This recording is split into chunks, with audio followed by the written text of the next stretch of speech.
బాగా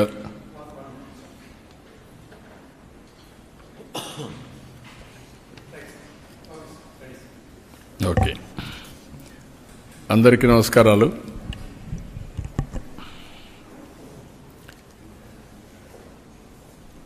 ఈ ప్రభుత్వం వచ్చి 15 నెలలు అయింది. ఈ 15 నెలల్లో జరిగినటువంటి విధ్వంసాన్ని కరెక్ట్ చేయడానికి ఎన్డీఏ ప్రభుత్వం రాత్రింపగళ్ళు పనిచేస్తున్నాం. అందులో పర్యవసానంగా నిన్న చూస్తే దీపావళి ముందు గూగుల్ లాంటి ప్రతిష్టాత్మకమైనటువంటి సంస్థ విశాఖపట్నం రావడం అనేది ఒక చరిత్ర. అదే సమయంలో ఈ ప్రభుత్వ యొక్క విధానం కూడా ఎవరైతే ఈ రాష్ట్రంలో ఉండే ప్రతి ఒక్కరికి, అందరి స్టేక్ హోల్డర్స్కి ఎక్కడా ఇబ్బంది లేకుండా చేయాలనేది మా యొక్క ఆలోచన. అందులో ప్రధానంగా ఎంప్లాయీస్, ఉద్యోగ సంఘాలు కానీ, ఉద్యోగస్తులు కానీ, ముఖ్యంగా రాష్ట్ర అభివృద్ధిలో ప్రధానమైన భాగస్వాములు.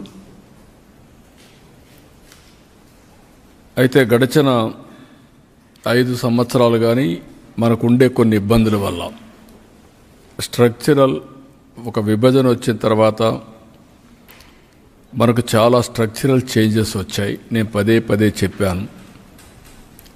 జీఎస్టీపీ వ్యవసాయం పెరగడం, సర్వీస్ సెక్టర్ తగ్గడం, ఆదాయం తగ్గడం, ఇక్కడ ఎంప్లాయీస్ ఎక్కువగా రావడం, 58% జనాభా ప్రకారం జనాభా 58% రావడం, దీనికి తగినట్టు ఆదాయం లేకుండా పోవడం.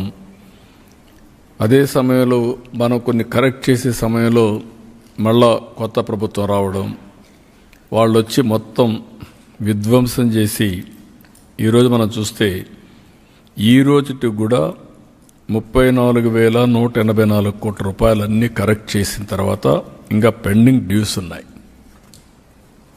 ఇంకొక పక్కన మీరు చూస్తే డిఏలు, డిఆర్ అరియర్స్ రెండు చూస్తే 4 పెండింగ్ పెట్టాం.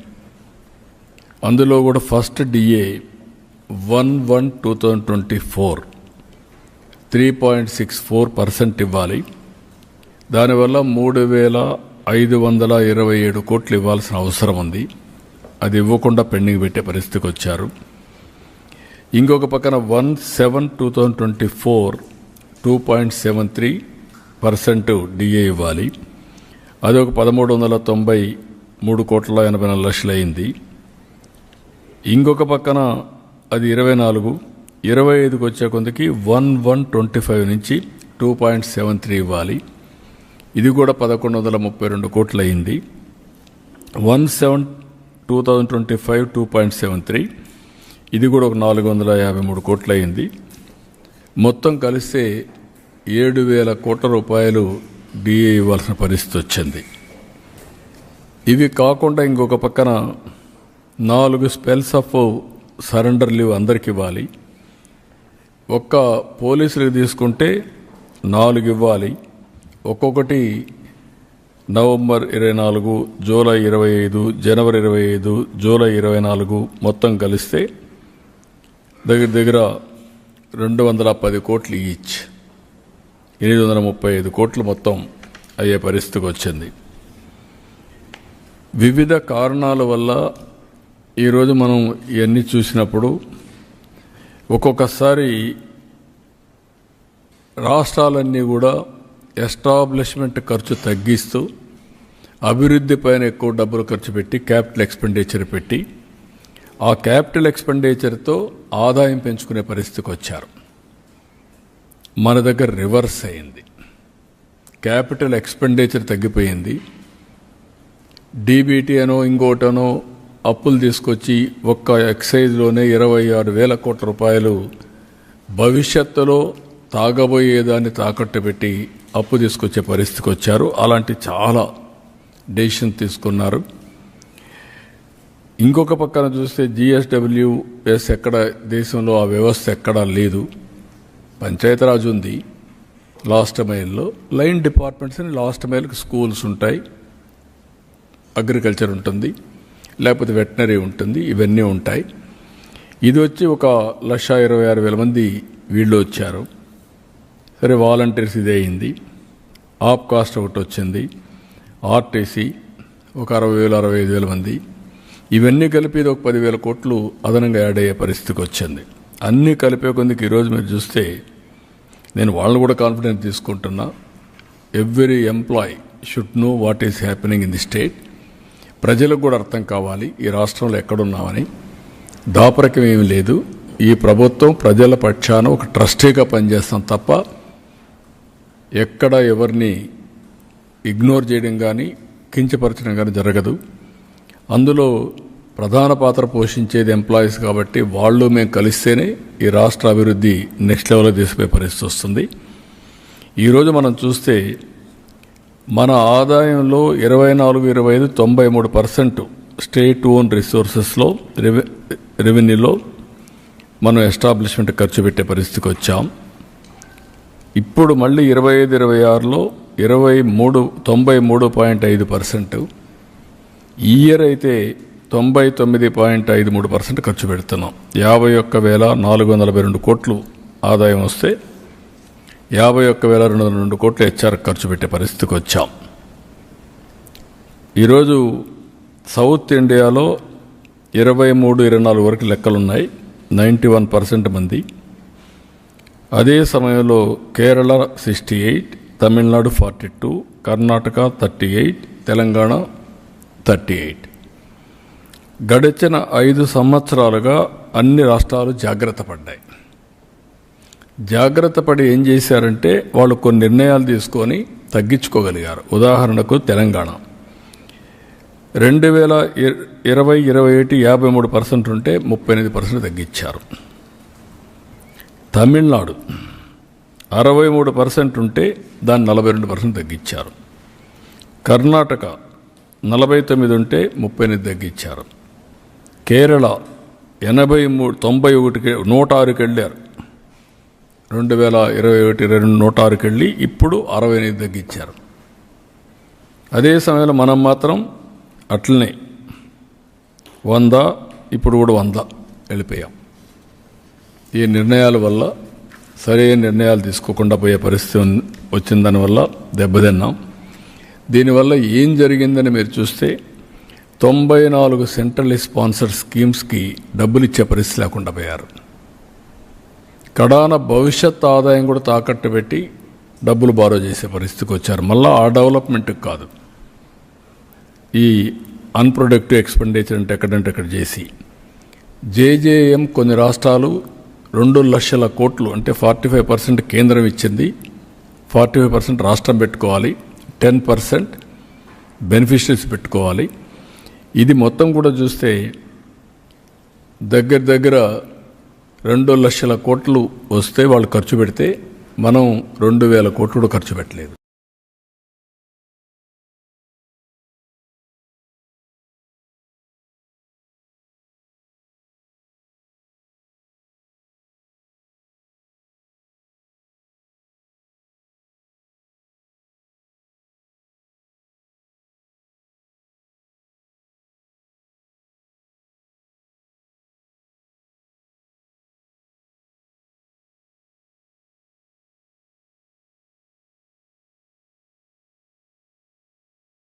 అలాంటివన్నీ వచ్చాయి.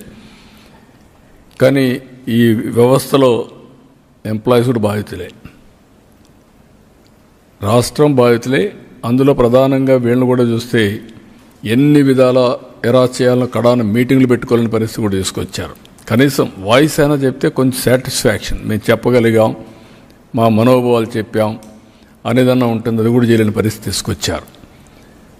అల్టిమేట్గా వాళ్ళ యొక్క బాధలు నాకు అర్థమైంది. నేను ఆ రోజు నుంచి చెప్పాను, నేను ఎలక్షన్ ముందు కూడా చెప్పాను, ఒక 20 ఏళ్ళు పడుతుందని చెప్పాను. ఇలాంటివన్నీ చూస్తూ ఉంటే 1-2 కాకుండా ఇప్పటికి మేము తీసుకున్న డెసిషన్స్ కూడా మీరు చూస్తే దగ్గర టైమ్లీ శాలరీ పెన్షన్ పేమెంట్స్ అన్ని ఇచ్చాం. 16 నెలలుగా మొదటి తారీఖున ఎక్కడ కూడా నేను నువ్వు కూడా చేశాను, అవసరమైతే 1 డే అడ్వాన్స్ ఇస్తాం, ఎక్కడ ఇబ్బంది లేకుండా చేయాలని ఉద్దేశంతో ముందుకు పోయాం. ఆ విధంగా దగ్గర 15,900 కోట్లు వాళ్ళ యొక్క డ్యూస్ అన్నీ కూడా క్లియర్ చేశాం, శాలరీస్ ఇవ్వడమే కాకుండా. ఇంకొక పక్క పాస్ట్ లైబిలిటీస్ అన్నీ 23,556 కోట్లు అప్లోడ్ చేశాం సిస్టంలో. సెంట్రల్ స్పాన్సర్ స్కీమ్స్ కూడా 74 స్కీముల్ని రెగ్యులరైజ్ చేశాం. దీనికి ఒక 9,370 కోట్లు ఖర్చు పెట్టి యూసీలు ఇచ్చి రెన్యువల్ చేశాం. ఫైనాన్స్ కమిషన్ గ్రాంట్స్ కూడా ఒక 2,793 కోట్లు పే చేశాం. ఇంకొక పక్కన మీరు చూస్తే ఏదైతే నేను ఆ రోజు చెప్పినటువంటి సంక్షేమ కార్యక్రమాలు సూపర్ 6 ఇవి కూడా చాలా వరకు ఇచ్చి కాపాడుకుంటూ వచ్చాం. అందరికీ చేసిన తర్వాత ఎవరైతే ఎంప్లాయీస్ ఉన్నారో వాళ్ళకు కూడా నా బాధ్యత. అయితే మనసుంది కానీ మార్గం లేదు. ద్వారాలన్నీ క్లోజ్ చేసేసారు, గేట్స్ అన్నీ క్లోజ్ అయిపోయినాయి. ఒకవేళ నేను ఇవ్వాలని పరిస్థితి తీసుకొచ్చారు. బట్ ఏదైనా సరే ఈరోజు ఆలోచించిన తర్వాత నాకు అనిపించింది వీళ్ళకు కూడా మనం మళ్ళా కనీసం దీపావళి ముందు ఈ ప్రభుత్వం మీతో ఉంటుంది, అందరికీ చేసినప్పుడు నేను ఎవరిని కూడా అందరికంటే ముఖ్యంగా వీళ్ళు హుషారుగా ఉంటేనే నేను అనుకున్న పనులు కూడా సుజావుగా జరుగుతాయి. అందుకే పిలిపించి మార్నింగ్ అంతా కూడా మాట్లాడాం. మొన్నటి నుంచే మేము ఎక్సర్సైజ్ చేస్తున్నాం. మా ఫైనాన్స్ అయితే క్లియర్గా చెప్తున్నారు, చేతులు ఎత్తేసే పరిస్థితి వస్తే మీరు చేతులు ఎత్తేసే లాభం లేదు, ఏదైనా కానీ చేయాల్సిందే, అవసరమైతే ఎట్లా అడ్జస్ట్ చేయాలో చేద్దామని చెప్పి గట్టిగా మాట్లాడి మొత్తం అడ్జస్ట్ చేసుకుంటూ వచ్చి కొన్ని నిర్ణయాలు తీసుకున్నాం. ఆ నిర్ణయాల్లో ప్రధానంగా ఒక డిఏ ఇవ్వాలని నిర్ణయం చేశాం. నవంబర్ 1 నుంచి ఇంకొక 10 రోజులు ఉంది. నవంబర్ 1 అకౌంట్లో అడ్జస్ట్ చేసి ఈ ఒక డిఏ ఇస్తాం. ఈ డిఏ నెలవారీగా 160 crores అవుతుంది. అది ఫస్ట్ ఫేజ్, అది క్లియర్ చేస్తాం. అదే సమయంలో ఇంకొక పక్క టీచర్స్ వీళ్ళందరూ ఉన్నారు, ఇప్పుడు ఇవ్వలేకపోతున్నాం. ఎర్న్ లీవ్ కూడా పోలీసులకు మాత్రం ఒక 1 ఇన్స్టాల్మెంట్ క్లియర్ చేస్తాం. 50-50 అంటే సగం 105 కోట్లు నవంబర్లో ఇచ్చి 105 కోట్లు జనవరిలో ఇస్తాం. ఇది కూడా క్లియర్ చేస్తాం. రెండోది వీళ్ళు హెల్త్ దీనికి కాంట్రిబ్యూట్ చేస్తున్నారు. కొన్ని రాష్ట్రాల్లో ఇన్సూరెన్స్ కూడా వేయారని చెప్పారు. ఒక 60 డేస్లో ఇదే క్యాబినెట్ పనిచేస్తూ 60 డేస్ లోపల సిస్టమ్స్ అన్ని స్ట్రీమ్లైన్ చేసి మెరుగైన విధానం తీసుకొచ్చి ఏ ఎంప్లాయీ కూడా ఇబ్బంది లేకుండా రియల్ టైంలో హెల్త్ బాగాలేనప్పుడు క్లియర్ చేసుకునే విధంగా దానికి కూడా తీసుకొస్తాం. ఇంకొక పక్కన చైల్డ్ కేర్ లీవ్ ఒకప్పుడు 180 డేస్ ఇచ్చేవాళ్ళం, దాన్ని వీళ్ళు మళ్ళీ అప్ టు మైనర్ అనే ఇది కూడా తీసుకొచ్చింటున్నారు. అలాంటి వల్ల ఇబ్బంది వస్తుంది. అందుకే ఈరోజు ఆలోచించింది చైల్డ్ కేర్ లీవ్ అనేది 180 డేస్ వాళ్ళ రిటైర్మెంట్ వరకు ఎప్పుడైనా ఉపయోగించుకున్నట్టుగా అది కూడా ఇస్తున్నాం. ఇంకొక పక్కన వీళ్ళ ఆఫీసులు ఉన్నాయి. ఈ ఆఫీసులన్నిటికి కూడా మనం ఒకసారి చూస్తే ఒకప్పుడు ఎగ్జంప్షన్ ఇచ్చాం ఈ ప్రాపర్టీ ట్యాక్స్ ఇవన్నీ. ఇప్పుడు ఆ మున్సిపాలిటీస్లో ప్రాపర్టీ ట్యాక్స్ అన్నీ మళ్ళా కట్టమని చెప్పి డ్యూస్ అన్నీ ఫైన్ మీద ఫైన్, పెనాల్టీ మీద పెనాల్టీ వేసే పరిస్థితి వచ్చారు. అవన్నీ కూడా రద్దు చేస్తున్నాం, అవన్నీ తీసేస్తాం. భవిష్యత్తులో కూడా ఎలాంటి పన్ను లేకుండా వాళ్ళు ఆఫీసులు రన్ చేసేది ఎంప్లాయీస్ సమస్యలపైన ఇచ్చేస్తారు కాబట్టి అది కూడా క్లియర్ చేస్తాం. ఇంకొక పక్కన ఏదైతే ఆర్టీసీ ఎంప్లాయీస్కి అందరికీ ప్రమోషన్ ఒకటి పెండింగ్ ఉంది, ఆ ప్రమోషన్ కూడా క్లియర్ చేస్తున్నాం. మండేకి అది కూడా ఈ యొక్క దీపావళిలో అది కూడా క్లియర్ చేస్తాం. ఇది కాకుండా ఇంకొక పక్కన నామన్ క్లేచర్స్ అని ప్యూను, వాచ్మెన్, అటెండరు, తర్వాత జూనియర్ అసిస్టెంట్ అని, ఇలాంటి ప్లంబర్ అని ఇలాంటి పోస్టులన్నీ ఉన్నాయి. అవన్నీ మార్చి గౌరవప్రదంగా ఉండేట్టుగా టైటిల్స్ అన్నీ కూడా వీళ్ళని కూడా కలుపుకొని వాళ్ళ డిపార్ట్మెంట్లో వాళ్ళు తీసుకొస్తే రీడిసిగ్నేషన్ ఆఫ్ ఆల్ పోస్టులకి ఎట్లా చేయాలో చేసేదానికి అది కూడా శ్రీకారం చుడతాం. ఇవి కాకుండా కొన్ని విషయాలు ఇంకా కూడా కొన్ని ఉన్నాయి. అవి ఒకటి పిఆర్సీ, వాళ్ళందరూ అడుగుతున్నారు కానీ నాకు వదిలిపెట్టమని చెప్పాను. ఎందుకంటే నాకు వెసులుబాటు వస్తే పిఆర్సీ ఇవ్వడం మ్యాటర్ ఆఫ్ డేస్, కూర్చొని పెడతాం, మాట్లాడుకుంటాం, సుముఖంగా చేస్తాం, అది పెద్ద ఇష్యూ కాదు. అందుకని కొంచెం టైం తీసుకొని అది కూడా చేస్తానని చెప్పాను. అదే సమయంలో సుప్రీంకోర్టు ఏదైతే ఒక డెసిషన్ ఇచ్చారో ఆ డెసిషను అప్పటికి సిపిఎస్ విషయంలో 2004 కంటే ముందు నోటిఫికేషన్ ఇచ్చుంటే ఆ రిక్రూట్మెంట్ ఇచ్చిన వాళ్ళకి మాత్రం అదే వర్తించాలి, సిపిఎస్ వర్తించాలని చెప్పేసి మన ఓపీఎస్ వర్తించాలని పెట్టారు. అది కొంచెం ఒక సమస్య ఉంది, మన వాళ్ళు డిస్కస్ చేసి అది కూడా ఏ విధంగా చేయాలని చేస్తారు. ఇంకా కొన్ని సమస్యలు నా దృష్టి తీసుకొచ్చారు. అవన్నీ కూడా మా క్యాబినెట్ సబ్ కమిటీ ఎప్పటికప్పుడు మాట్లాడి మంత్రి సెక్రటరీ వాళ్ళ లెవెల్లో కూడా పరిష్కారం చేసుకుంటారు. కానటివి ఈ క్యాబినెట్ సబ్ కమిటీ మాట్లాడి అవి పరిష్కారం చేస్తూ ఇంకా ఏదైనా సమస్య ఉంటే నేను కూడా నా నోటి తీసుకొచ్చి పరిష్కారం చేస్తాం. నేను వాళ్ళని కూడా కోరింది ఏంటంటే ఈరోజు రాష్ట్రంలో సౌత్ ఇండియాలో కూడా మనం వెనకబడిపోయే పరిస్థితికి వచ్చాం. కారణాలు ఏమైనా కావచ్చు, కొన్ని మన చేతల్లో లేవు.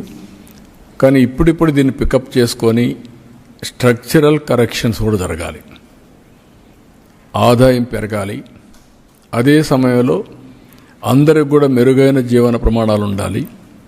అందులో ఎంప్లాయీస్ ఎవరైతే కష్టపడతారో వాళ్ళకు కూడా డ్యూ రికగ్నిషన్ ఆర్ వాటా ఉండే పరిస్థితి రావాలి. దీంట్లో వాళ్ళు ఒక మేజర్ స్టేక్ హోల్డర్. అవన్నీ కూడా ఎప్పటికప్పుడు వర్కౌట్ చేస్తాం. కానీ డెవలప్మెంట్ కూడా అదే మాదిరిగా ముందుకు పోవాలి. వారిని నేను కోరింది ప్రజల్లో కూడా ఒక మంచి పేరు రావాలంటే ఈరోజు మీరు చూస్తున్నారు, ఒకప్పుడు అన్ని రోడ్లు పార్ట్ హోల్స్. ఈరోజు ఆ పార్ట్ హోల్స్ అనేవి వేరే రాష్ట్రాల్లో ప్రకంపనలు సృష్టిస్తున్నాయి. మన రాష్ట్రంలో మనం ఓవర్కమ్ కాగలిగాం ఈ 1 year 3 monthsలో. ఫైనల్గా వాళ్ళు ఒక మాట అన్నారు, అందరికీ చేశారు సార్, మాది మాత్రం కొంచెం ఇది చేశారంటే కాదు, మనం ఈరోజు ఉండే పరిస్థితులు తప్పలేదు, మీరు కూడా అర్థం చేసుకోమని రిక్వెస్ట్ చేశాం. ఇవి ప్రారంభం మాత్రం శుభ ఆరంభం. వాళ్ళందరికీ ఎంప్లాయీస్కి అందరికీ రాష్ట్ర ప్రజలకి ప్రత్యేకంగా ఎంప్లాయీస్కి దీపావళి శుభాకాంక్షలు. దీపావళి రోజున శుభవార్త మీకు చెప్పాలనే ఉద్దేశంతోనే ఈ సమావేశాన్ని పిలిచాను. ప్రభుత్వం మీతో ఉంటాం, అందరం కలిసి పనిచేద్దాం, కలిసి పనిచేసి రాష్ట్రాన్ని ముందుకు తీసుకుపోదాం. అదే సమయంలో మీ గౌరవాన్ని కాపాడే విధంగా అన్ని నిర్ణయాలు ఉంటాయి. అది చెప్పడానికే మిమ్మల్ని కూడా పిలిచాం, మీడియాను కూడా. మార్నింగ్ కూడా 4 hours మా మినిస్టర్స్ కూర్చొని డిస్కస్ చేశారు. నేను ఎప్పటికప్పుడు ఇవన్నీ కూడా మాట్లాడి అందరి యొక్క సమస్యలు తెలుసుకుంటూ వీలైనంత వరకు సమస్యలన్నీ పరిష్కారం చేసి ప్రజల్లో నేను ఎప్పుడు చెప్తా ఉన్నాను, ఒక వెల్తీ, హెల్తీ, హ్యాపీ సొసైటీ ఉండాలి. అదే స్వర్ణాంధ్రప్రదేశ్. నిన్న పిఎం గారు కూడా దాన్ని ఎంఫసైజ్ చేసే పరిస్థితికి వచ్చారు. కాబట్టి ఆ దిశగా మిమ్మల్ని అందరినీ కూడా పిలిచి మీకు అందరికీ ఇన్ఫర్మేషన్ ఇస్తున్నాను. మళ్ళీ ఇక్కడ ఉండే సంఘాలకే కాకుండా మొత్తం ఉద్యోగస్తులందరికీ కూడా దీపావళి శుభాకాంక్షలు తెలియజేస్తూ, ఈ దీపావళి సందర్భంగా ఈ ప్రభుత్వం మనందరిది, మీది. అందుకే ఈ శుభవార్త మీకు చెప్పాలనే ఉద్దేశంతోనే మళ్ళీ నేను దీపావళి తర్వాత చెప్పొచ్చు, కానీ మా వాళ్ళు కొంతమంది అన్నారు దీపావళి తర్వాత కాదు, దీపావళి ముందే చెప్పాలి, ఈ శుభవార్త వాళ్ళకి ఇవ్వాలి, వాళ్ళు కూడా ఆనందంగా దీపావళి చేసుకోవాలనే ఉద్దేశంతోనే ఈ కార్యక్రమానికి ఏర్పాటు చేశాం. నేను ఒకటే మిమ్మల్ని చెప్తున్నా, వాళ్ళు కూడా హ్యాపీగా ఉన్నారు. ఇప్పుడు వాళ్ళు ఇస్తామని కూడా ఎక్స్పెక్ట్ చేయలేదు, కానీ కోరిక ఉంది, కానీ పరిస్థితులు ఉన్నాయా లేదని ఆలోచించే పరిస్థితికి వచ్చారు. కాదు, ఏదుండో చేయాలని ఈ నిర్ణయం తీసుకున్నాం. I wish all the best union లీడర్స్కి అందరికీ. కాబట్టి రేపటి నుంచి మీరు ఇంకా ఉత్సాహంగా పనిచేసి రాష్ట్రాన్ని ముందు తీసుకుపోదాం. రాష్ట్రానికి ప్రధానమైన రథచక్రాలు మీరు, ఆ విషయం గుర్తుపెట్టుకోండి. Any doubts? అదే మరి నేను ఇంకోటి కోరాను, వెల్త్ క్రియేషన్లో మనందరం భాగస్వాములు. నేను ఒక మంచి పబ్లిక్ పాలసీ తీసుకొస్తాం. ఈరోజు మేము తీసుకొచ్చినటువంటి పబ్లిక్ పాలసీల వల్ల, సుపరిపాలన వల్ల అభివృద్ధి, సంక్షేమం చెప్పాం. అభివృద్ధి జరగాలంటే నాకు డబ్బులు ఉండాలి, డబ్బులు వస్తేనే సంక్షేమం చేస్తాం. ఈ రెండు కావాలంటే గుడ్ గవర్నెన్స్ వల్లనే సాధ్యం. అందుకే ఆ గుడ్ గవర్నెన్స్ చూపించాం కాబట్టి 2వ సంవత్సరం 2వ స్థానానికి వచ్చాం ఇన్వెస్ట్మెంట్లో. I'm proud to announce it. అంటే ఈ ప్రభుత్వం యొక్క విధానం మీరు చూస్తే నెక్స్ట్ ఇయర్కి నెంబర్ 1 రావాలనుకుంటున్నా. 2047కి నెంబర్ 1 డెవలప్మెంట్లో ఉంటుంది రాష్ట్రం, నాకు అనుమానం లేదు. దానికి ఆ సంపద సృష్టించడంలో ముఖ్యంగా ప్రధాన పాత్ర ఎంప్లాయీస్ పోషించాల్సిన అవసరం ఉంది. పాలసీలు నేను తీసుకొస్తాను, దాన్ని అమలు చేసే బాధ్యత మీ మీద ఉంటుంది. రెండోది, ఎక్కడికక్కడ మీరు మేము కలిసి, ఇప్పుడు నేను ఎన్డీఏ ప్రభుత్వం తరపున మీరు చూస్తే 94% స్ట్రైక్ రేట్ వచ్చింది. నేను, జనసేన, పవన్ కళ్యాణ్ గారు, బీజేపీ ముగ్గురం కలిసి పోటీ చేస్తే రాష్ట్రాన్ని పునర్నిర్మాణం చేస్తామనే ఆలోచనతో వన్ సైడ్ ఓట్లు వేశారు. కొన్ని సీట్లు మేము ఓడిపోయామంటే అది మా వాళ్ళని సరిగా పెట్టుకోలేకపోయాం. అంటే దేనికోసం ఓట్లు వేశారంటే ఈ రాష్ట్రాన్ని పునర్నిర్మాణం చేసే శక్తి ఈ వీళ్ళకే ఉంది అనే విధంగా ఓటేశారు. నిన్నటి వరకు వ్యతిరేక ఓటు నాకు వన్ సైడ్ పడింది. ఇప్పుడు ఉద్యోగస్తులు ఎక్కడ తప్పు చేసినా, ఎన్డీఏ కార్యకర్త తప్పు చేసినా అక్కడి నుంచి మాకే పడుతుంది. మళ్ళీ అది రాకుండా ఉండాలంటే డెలివరీ ఎంత ముఖ్యమో సాఫ్ట్ స్కిల్స్ కూడా అంతే ముఖ్యం. అంటే ఆ డెలివరీ చేసేటప్పుడు విధానం నేను చూస్తున్నాను. కొన్ని డిపార్ట్మెంట్లో 90% సాటిస్ఫాక్షన్ ఉంది, కొన్ని డిపార్ట్మెంట్ 60-65 ఉంది. కొన్ని డిపార్ట్మెంట్ నేను చూస్తున్నాను, ఒక ఆర్టీసీలో డ్రైవర్స్ కానీ ప్లేస్ టు ప్లేస్ రీచ్ చేయడం కానీ, అదే మరి కరెక్ట్ టైంకి రీచ్ కావడం కానీ బాగుంది. అవుట్ సోర్సింగ్ ఏజెన్సీస్ పెట్టి నీళ్లు క్లీనింగ్ అది బాగాలేదు. అంటే ఎక్కడికక్కడ వీళ్ళు కొంతమంది బయట వాళ్ళ దగ్గర సేవలు చేయించుకోవడం కూడా సరిగ్గా చేయించుకోలేకపోతున్నాం. అదేవిధంగా కొన్ని దగ్గర ఎంప్లాయీస్ చేసే సర్వీసులు అవుట్ స్టాండింగ్గా చాలా బ్యూటిఫుల్గా మంచి పేరు వస్తూ ఉంది. అది కూడా వాళ్ళకి ఎక్స్ప్లెయిన్ చేశాను. నాకు ఒకటే కోరిక, మళ్ళీ ఈ రాష్ట్రం వెనకబడకూడదు అంటే ప్రజల్లో కూడా ఆ చైతన్యం కంటిన్యూగా రావాలి, సాటిస్ఫాక్షన్ ఉండాలి. ఈ దీపావళి సందర్భంగా వాళ్ళకి అభినందన తెలియజేస్తూ, శుభాకాంక్షలు తెలియజేస్తూ, వెల్త్ క్రియేట్ చేయడంలో భాగస్వాములు కావాల్సిందిగా కోరుకుంటూ, భాగస్వాములుగా ఉంటే వెల్త్ క్రియేట్ చేస్తే ఆ వెల్త్ మీకు ఇవ్వడానికి ఏమాత్రం ఆక్షేపణ లేదు. ఇది కంటిన్యూస్ నిరంతరం చేయాల్సిన పని. అందరం ఫస్ట్ ఆఫ్ ఆల్ మీరు హ్యాపీగా ఉంటే ఆ తర్వాత పనులు కూడా అదే స్పీడ్లో జరుగుతాయి. That is my request to all of you. మీరు కూడా ఇదే స్ఫూర్తితో కింది వరకు వెళ్ళి అందరినీ కన్విన్స్ చేయడమే కాదు, వాళ్ళల్లో కూడా జోష్ తీసుకురావాలి. మీరు అందరూ ఆనందంగా పనిచేసే పరిస్థితి రావాలి.